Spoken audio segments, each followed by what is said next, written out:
On. So this is my dynamic assessment. It was crafting a New York Sour, which is a type of cocktail. So my partner was Sarah Gardner.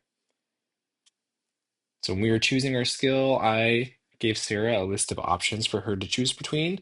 All of them were kind of different areas that I had interest in, that I was like somewhat skillful in, and then kind of gave her the options so that way that she could find something that overlapped in interests that she'd be motivated to do.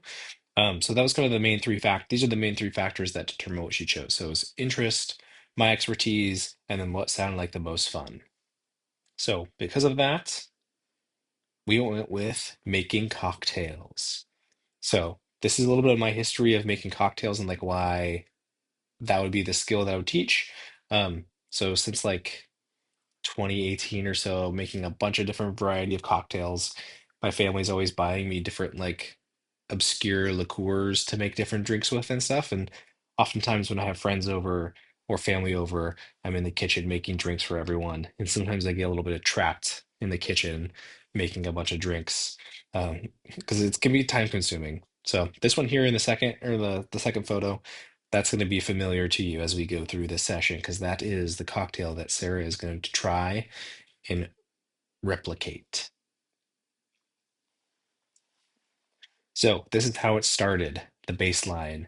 This is the script that I used. I'm going to read it to you now. You are going to make a New York sour. Here are all the tools and ingredients you need to create this cocktail. Before we begin, can you go over each tool you see here and tell me what each of them are for, or your best guess?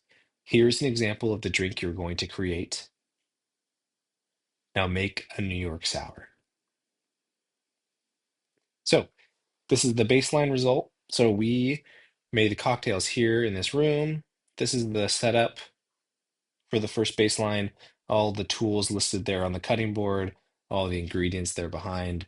This is a photo of Sarah pouring her first cocktail. This is one of her measuring the ingredients for the first time. So no scaffolding, obviously, no like advice or anything. The only thing that she had was this example photo that you see here. So this is actually my data sheet that I used. I use this or made this in Google Sheets. Every time you like click one of these boxes, it changes the number here, which then influences the like total down here and gives you a percentage. So it gives a percentage of like the tools is one category, and then we have all of these categories here are combined into the crafting section. So Sarah was getting tested on her knowledge and her crafting ability. And then I have a little section for notes here to kind of like for my own help as we got past like further and further away from the baseline so I could reference it. So down here, this is her baseline, the cocktail that she made without any help or any input. And then this is the example photo. So I mean, I was pretty impressed right from the get-go. That influenced how the training sessions went, um, which I'll kind of get into in the end here. But let's go to the next section. This is the end. Oh, I guess never mind. This is the short-term goals. So the short-term goals, based on that first session, Sarah will independently name and describe the use of each tool with 80% accuracy after two 30-minute teaching sessions.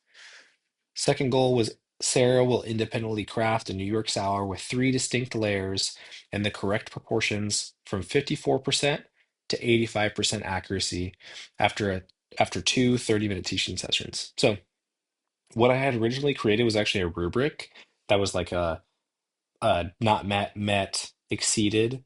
But then I felt like this percentage like captured like the total accuracy already. So I didn't really need a rubric. So that influenced that short-term goal. So 50% knowledge, 54% in total crafting.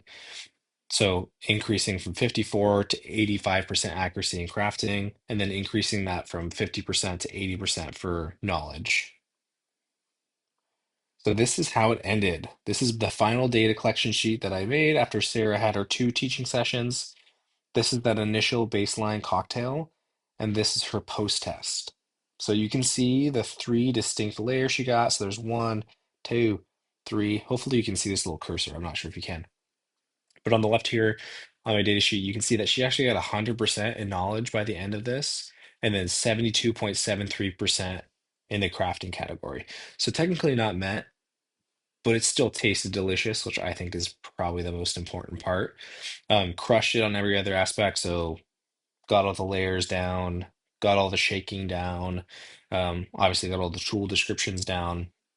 And what's interesting is that as we'll kind of go through, I'll show you how it went. So we're gonna look at like the teaching sessions, and you'll see this like interesting progression in the like percentages as I went up. So you can kind of clearly see it improving, which I think is fun. So, well, bam. This is how it went. So teaching session one on the left, teaching session two on the right. The one on the left is Sarah's first cocktail, which I was like blown away. That's like pretty much identical to that photo, which is super cool. I'm gonna go into like more scaffolding into the next slide, but like this is achieved also by me like doing queuing, being across the table from her, answering any questions that came up. Then also doing like direct modeling using a shaker to kind of show her how that worked. Um, but this is honestly the hardest part is getting that wine to float on top of the cocktail, which on this right side here, you can see her pouring. It's a photo of her pouring the wine over a spoon, which is how you get it to float. And it's really tricky. So the first time she like nailed it and it was super impressive. So this first teaching session, data sheet, knocked it out of the park, used the correct proportions. And then you can see some like progression where knowledge kind of stayed stagnant, and then a jump of 10% in that crafting. And then this is the photo of us at the baseline, so our first time together. Moderate queuing would be like in the first teaching session. So I was like sitting across from her answering questions that she had, direct modeling with the shaker, visual scaffold with the cocktail photo, and then a visual scaffold with the recipe. So in hindsight, I wish that I had more of like a set schedule that was written out so that she could see. And then also having that recipe incorporated into more sessions. So I started that on session two. So I was like, oh, this would be helpful for you to see like the list of ingredients. Um, so I think if I was to do it again, I would have that more consistent. I would have a recipe from the very beginning. Um, so that way she can like build upon that and then maybe be more confident in the very end post test. And I think I was kind of like blinded maybe by how good she did the first time that I like didn't use as many scaffolds as I could have and probably should have. Even though she did well on the baseline, I could have given her more support, I think, to have more success. All right, this is my chart. This is the baseline into the post test. So after all of that, Sarah had hit or started at 50% in knowledge and then 54% in crafting, ended with 100% in knowledge and 72.73% in crafting. So an obvious increase um, in her skill set from the beginning of her teaching sessions to the end of the teaching sessions, um, which was awesome. She did a great job.